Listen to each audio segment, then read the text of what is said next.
Making the most of life and investment in Portugal. Portugal Pathways simplifies every step, from golden visa and relocation to citizenship and cross-border tax planning. Portugal Pathways are proud sponsors of the Portugal Diaries podcast.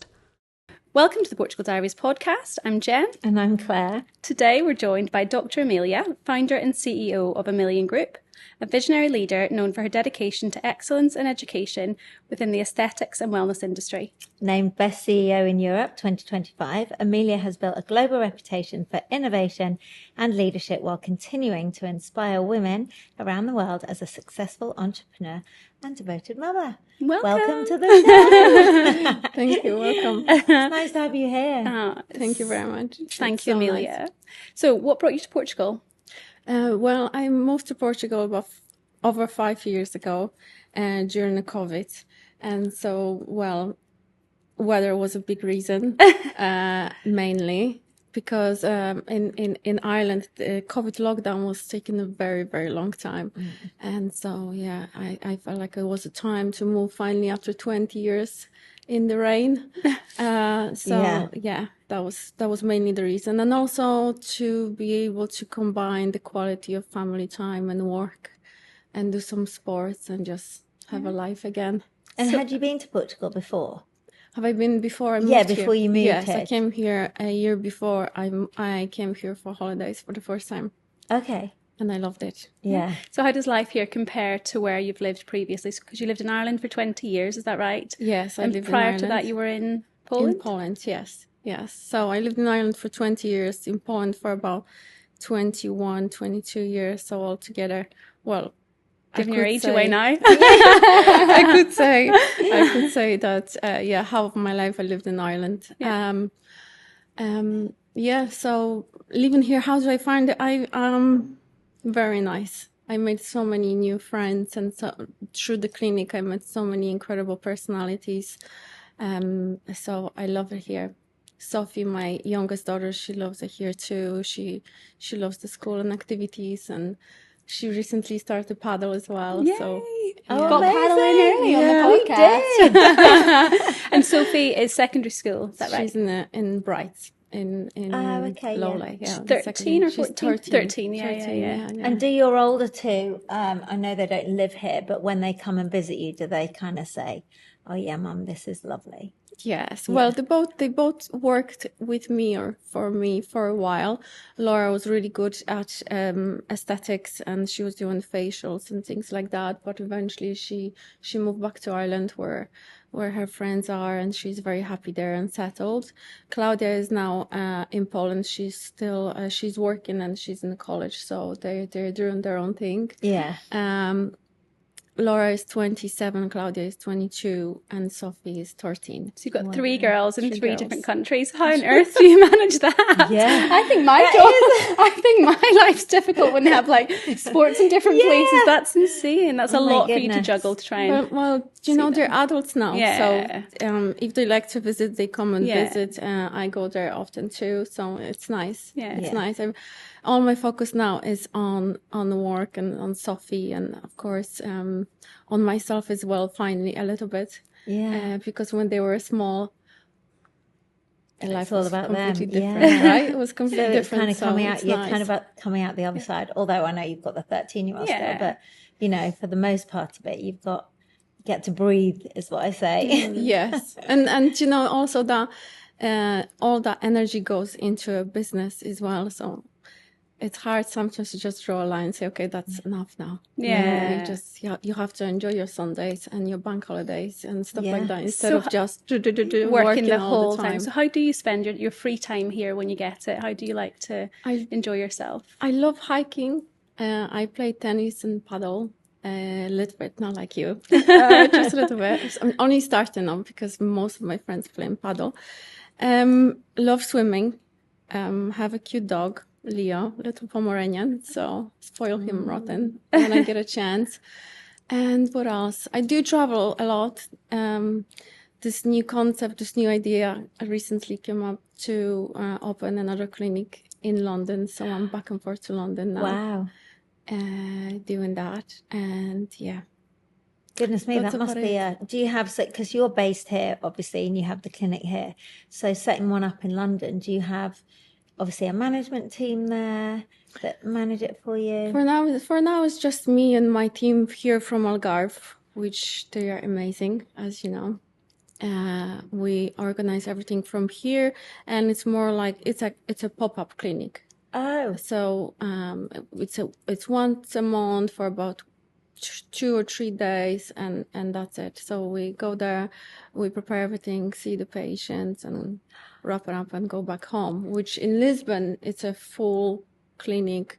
Lisbon is another clinic where it's open Monday to okay. Friday, So and they've it's got fully. the full management and everything. Yes. So is that the goal staff then, and- to grow that part of the business in London to Yes, expand more? yes, Yeah. yes. Because Well, you're I more wish. management side of things now, aren't you? Yeah. Yes. So I think now it's in the stage of the business where we are just multiplying. So it's nice. It's not. Yeah. It's so simple. Once you have the system in place, you just keep multiplying. So Yeah. there could be more clinics in the future. But as you know, in Algarve, it's quite difficult to find a team that you really wish you have. So now I'm focusing on the team, on the young people, to educate them and for them to stay. Yeah. I don't believe as much into paying service providers, doctors who comes in to the clinic, inject. Patients don't like this. They like the same doctors. They want to see the same face all the time. Yeah. And we have all the history of each patient, so it's hard to keep bringing new doctors, and then the patients don't really like them. Trusting, isn't it? I think you do definitely build a relationship with that person, and you kind of expect that they already know exactly what to do and how you like things to be. And I think that comes over time, doesn't it? Whereas if there's a change in staff too often, then you run the risk of losing. It's not just like having a doctor that you're, I guess going to have a knee option or operation or something like that, because this is aesthetics. So, it's how you look, and what could be one person's, method is, you only have to look at people out and about who, get aesthetic treatments done. Some looks are very different to other looks, and, sometimes you go to a certain person if you want that look, or so if you had somebody different coming, you think, if you didn't want a look that was particularly frozen, say if you're having Botox or something, and then, so like for me, it's a comfort zone thing. I need to know that they're not going to make me look scary. And then like if you have somebody come that you don't know and you think, oh my goodness, but I don't know what your idea of the look's going to be. So I 100% get that. So yeah, definitely. It's the trust. It's not even the patient history. It's the trust. And it's like, I always compare it to, you go to certain restaurants to eat from dishes from different chefs, and it's the same thing in the clinic. Some chefs like food over salty, some like too spicy. So it's the same thing. You don't want to be frozen, you don't want to be overfilled. Now we brought this, if I can speak a little bit about the treatments, the new thing in the market is polynucleotides. I brought polynucleotides to Portugal about 4 or 5 years ago. No one knew about this.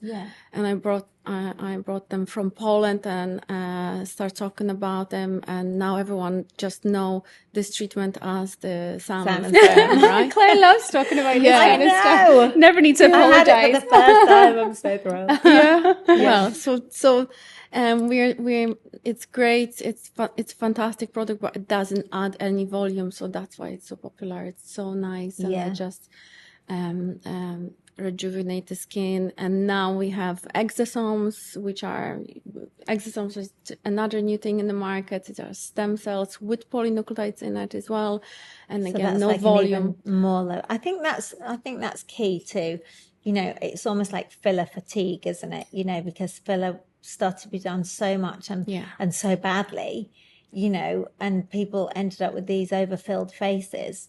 And then, you read all about it can migrate and all stuff like that, can't you? So you ended up with this. So I think everybody's almost scaled from that. I mean, I guess you would know that from your clinic, the trends of, I guess people are now wanting the boosters, but without the volume. The look. Yes. Well, years ago, fillers were really popular. When I came to Portugal, there was nothing else really here. Yeah. Then, than fillers. And I was always against injecting under the eyes or around the mouth area because hyaluronic acid absorbs water and adds this unnatural volume in the places where you don't want volume. And so it never looks good. I was never a big fan of that. And so when exosomes enter the market now and are accessible, and so when you can actually stop the aging and regenerate the skin rather than add volume, you can really put enough money on it because women will pay our last penny to just look fresh and young. I know. So it's going to replace eventually the fillers completely. Where fillers can be still used, I think it's only lips and a body parts, or maybe cheeks, maybe for a little definition, and that's it. Yeah. You could talk about this all I day. could. This is literally your favorite topic It of conversation. is. And I'm obsessed with the kind of, because I'm 51 now, and like there's a certain, I think I'm better at being 51 than I was at 50. I wasn't very good at turning 50. And, but now I must have just thought, oh, well, this is happening. But, and I don't want to look younger. And I've said this before on the podcast. I don't want to look younger. I just want to look good for my age. And I was invited the other day to have a skin mapping, like a skin reading done, where you put your chin and the machine does it. And it's absolutely horrifying. So where I thought, I think I look okay, I have some Botox here and there, and I did the microneedling with some polynucleotides the other week, and I'm fairly happy with my skin at the minute. Well, it put my age as 54.2. And too much sun. No, the one thing that I scored well in was the UV damage. But I scored badly in wrinkles. I'm terrible for saying all this. I share way too much on this podcast. But, wrinkles, pigmentation, open pores, all stuff that I didn't really think of so badly. Well, given all of that, and since we've got a doctor with us, yeah, so tell me what would you do? recommend? Well, give us a course of treatment. This AI analyzers for skin, I sell them in pharma. They're great for clinics, but are they just a money-making tool? On the patients, it's not even honesty. It's so, you see every single detail, and there's a balance. You can see certain things, but you always have to remember you're human. Yeah. We live on this planet. There's oxygen, gravity. We gotta age, and we will age. And it's just, certain machines, laser machines and things like that, we shouldn't really go by it. And so many times I have women that's a pro telling me.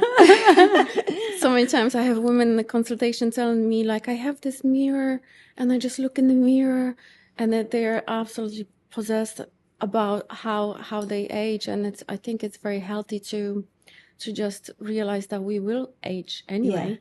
And just not focus on it so much, and just do other things, and maybe start meditating. I don't know. Meditate. But just, we gotta age, and we have to get that in our mind. It's just all we can do. It's not reverse it, but just maintain it and try to. Yeah, well, that's it. You can't go down the route wanting to reverse it, can you? Because it's not possible. But, just trying to kind of smooth out here and there. Giving Claire's little dilemma, is there something in particular you think, even just from looking at her face? Thing. Yeah, looking at her from a distance, anything you think, okay, if you haven't already tried this, try X. I think... Put you on the spot. Microneedling with exosomes, because you said you did it with polynucleotides. Yeah. But I think microneedling with exosomes, collagen capsule. Okay. There we go. That would be good. That would be great. Yeah, I'm going to try that then. Do you have a favourite treatment? Something you love, routinely do, or has made a big difference to your skin? Or I do. I love polynucleotides, as we all do. I love exosomes. I love collagen capsule. It also stimulates serotonin, so it's great for. So tell me about the collagen capsule thing. We have at the clinic. It's a machine where you just lay looks down. like a sunbed. It looks like a sun, but it gives you slight tan. But it's all about stimulating collagen within your skin, so full body gets a nice elasticity and quality of the skin. It's much better. Yeah, it's great. Okay. to get Oh, on that. I'll be down there at the Did you weekend. try it, Jen? Did you I've never try tried now? it. Yeah, I've why seen don't it. Because it's only short blasts, isn't it? It's just a few minutes each session. Yeah. 20 minutes, it's enough. Yeah, but Okay. you need to build your skin towards the Gradually 20 to it. minutes. I'm definitely going to try it. Yeah, definitely. Don't know why I haven't definitely. already. And so the whole, because obviously this area moves so quickly and there's always some new thing. Do you feel like every day's a school day? You're always researching to the next thing. Yes, well, you can never settle in this industry. As with the speed that we are aging as humans, you can never settle. Then Yeah. you're just like, yeah, that's it. That's what I'm gonna have. Pico laser, and I'll be happy. You know, Yeah. there's always some, and it's great. But the competition, it's massive, and you know, South Korea, I feel like they just don't sleep. They come up with new things all the time, and we have to catch up. And then as a distributors, which we are in Amillion Pharma, we need to always bring new things to the market and always invest. And I'm bringing now 2 new products, injectable products, which are my own polynucleotides and my own exosomes. So I'm going to, it's so exciting going to train this team now into those products and just spread them out in Europe, which I got exclusivity for recently. So I'm super excited about that. I cannot recommend exosomes highly enough. They are fantastic, but we also have 5 new products, which are skincare products. We already have our own 2, which is the aloe vera massage oil and a turmeric gold SPF 50, which is chemical free. So you can use in the sun. And I'll definitely be buying great. that. It's fantastic. But those 5 new ones are serum, mask, Amillion lipsticks, more into our own cream night and day. So it's Fantastic. Because this is a new thing for you, isn't it? The skincare line. yes. Yeah. Well, it's been 2 years projects on each. Well, SPF took 2 years. Yeah. It's you know, the labs and testing and all that stuff. It takes time. So this is just the start of Yeah, even it's more just to a start. come. Yeah, Exciting. definitely. Oh, Endolift is also a great treatment. So what's Endolift? Tell me, I've heard of that, but I don't know what it is. So tell me what that is. Endolift, it's a machine, it's an endo laser, and then you have a fiber like cannula going into the skin to break down the fat tissues that are going down and cause the pull. Okay. So when we break down those fat cells, the skin naturally goes back up.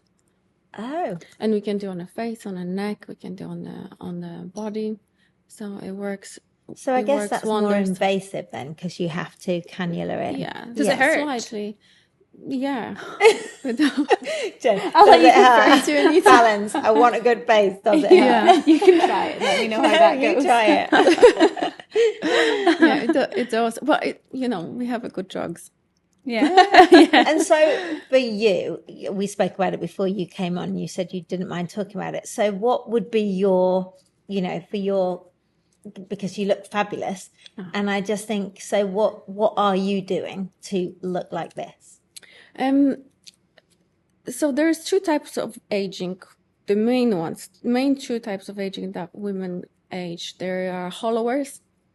Yeah. And there are droopers. Okay. So I always compare it to Sarah Jessica Parker from Sex and the City and Samantha. So Samantha is a drooper and Sarah is a hollower. Okay. I am also a drooper. So with age that I am now, which is 45, I already had a facelift and neck lift, and I'm maintaining my skin quality with exosomes, polynucleotides, and a good skincare. That's what I do. Microneedling with exosomes. That's what I do most. To continue it. And then, so with the facelift and the neck lift, how long ago did you have those? How long ago? Yeah. 2 years ago. 3 years ago now. Time was flying. 3 years ago. Okay. Yeah. And how did you find the downtime from all of that? Oh, awful. I'll fill you in on what, Claire. It's the one thing you talk about the most. I know. Like, at some point in the I just future. don't know whether I'm brave enough. That people must say that all the time, but I just don't know whether I'm brave enough. But it's something that I mean, like I say, you look so young in how